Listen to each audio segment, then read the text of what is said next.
اور اسی طرح بنایا تم کو امت اعتدال والے. سبحان اللہ. کچھ لوگ اتھے زندہ مان رہے مردوں کو، ہر جگہ پوری دنیا میں گھوم رہے، اور کچھ لوگ قبر میں بھی حیات کے قائل نہیں ہیں. ہم اعتدال والے ہیں، ہم قبور میں حیات کے قائل ہیں، خواہ وہ برزخی ہو روحی ہو. اس کو کبھی کبھی جسمانی اور دنیاوی بھی کہا جا سکے، اور ان جیسے نہیں ہے جو وہاں بھی منکر ہو، اور ان کی طرح بھی نہیں ہے جو یہاں بھی قائل ہو. وَكَذَلِكَ جَعَلْنَاكُمْ أُمَّةً وَسَطًا لِتَكُونُوا شُهَدَاءَ عَلَى النَّاسِ، تاکہ ہو جاؤ گواہان لوگوں پر. قیامت کے دن گواہی دو گے کہ ہر پیغمبر نے قوم تک خدائی پیغامات پہنچائے ہیں. وَيَكُونَ الرَّسُولُ عَلَيْكُمْ شَهِيدًا، اور ہو جائے پیغمبر تمہارے بارے میں گواہ کہ یہ صحیح کہہ رہے ہیں. صحاح میں منقول ہے، بخاری کتاب الحوض میں بھی ہے، دیگر معتبرات میں بھی، کہ قیامت کے دن قوم انکار کرے گی کہ انبیاء نے ہمیں تعلیم پہنچائی.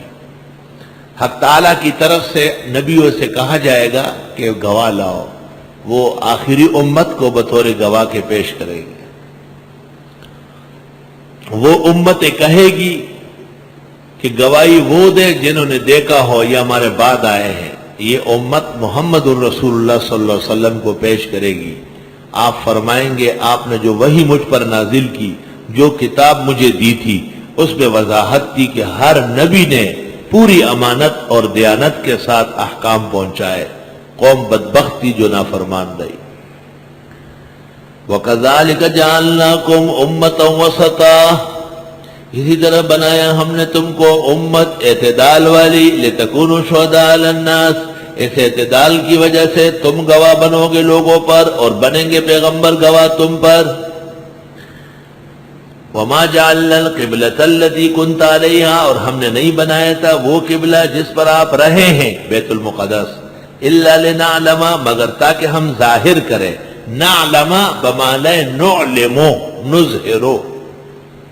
شیخ الہند کے یہاں فوائد دیکھنے کے، شیخ الہند کے فوائد دیکھنے کے، تفصیل حاصل بتا دیا کہ نعلم نعلم کے معنی میں، تاکہ ہم ظاہر کریں. من یتبع الرسول، کون اتباع کرتا ہے پیغمبر کا، ممن، اور وہ کون ہے، ینقلب، جو پھرتا ہے، علی عقبیہ، دونوں ایڑیوں پر، ایڑیوں کے بل پھرنے والا. کہ ہم ایسا دین نہیں مانتے جس میں کبھی ایک قبلہ ہو کبھی دوسرا. اور وہ پیغمبر جس پر یہ سچی وحی آئی ہے ان کا اتباع صادق کرنے والے کون ہیں. چنانچہ آپ اس مسجد میں تھے جس کو قبلتین کہتے ہیں، بنو عمر ابن عوف کی مسجد، بنو سلمہ کی. ظہر کی نماز میں آپ تشریف فرما تھے، اور وحی آئی تو آپ وہاں سے اٹھے اور اس طرف آ کے بیٹھ گئے. اس لیے عرصہ دراز تک اس مسجد میں 2 محراب بنے تھے، لیکن لوگ وہاں جا کر کے اس طرف بھی نماز پڑھتے تھے، حالانکہ وہ منع و حرام ہے. تو سعودیوں نے اس کو مسمار کر دیا، صرف ایک محراب چھوڑ دیا. وَإِنْ كَانَتْ لَكَبِيرَةً، اگرچہ یہ قبلہ بدلنا مشکل ہے، إِلَّا عَلَى الَّذِينَ، مگر ان کے لیے کچھ مشکل نہیں، هَدَى اللَّهُ، جن کو اللہ نے توفیق دی. وَمَا كَانَ اللَّهُ لِيُضِيعَ إِيمَانَكُمْ، نہیں ہے اللہ کہ ضائع کرے تمہارا ایمان. إِنَّ اللَّهَ بِالنَّاسِ لَرَءُوفٌ رَحِيمٌ، بے شک اللہ لوگوں پر بہت نرمی کرنے والے، رحم والے ہیں.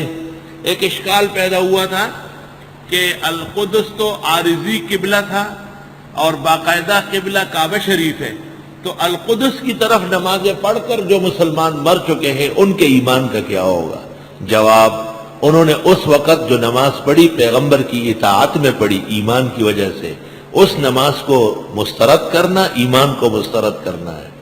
بخاری کو موقع ہاتھ آیا اور اس نے کہا وَمَا كَانَ اللَّهُ لِيُضِيعَ إِيمَانَكُمْ، اے صلاتکم، لِأَنَّ الصَّلَاةَ صُلِّيَتْ لِأَجْلِ الْإِيمَانِ، هَذِهِ مُؤَوَّلَةٌ وَالتَّأْوِيلُ مُسَلَّمٌ عِنْدَ كَافَّةِ الْمُحَدِّثِينَ وَالنَّاقِلِينَ، وَهَذَا لَا يَخْفَى عَلَى مَنْ لَهُ أَدْنَى إِلْمَامٌ بِكُتُبِ هَذَا الْمَيْدَانِ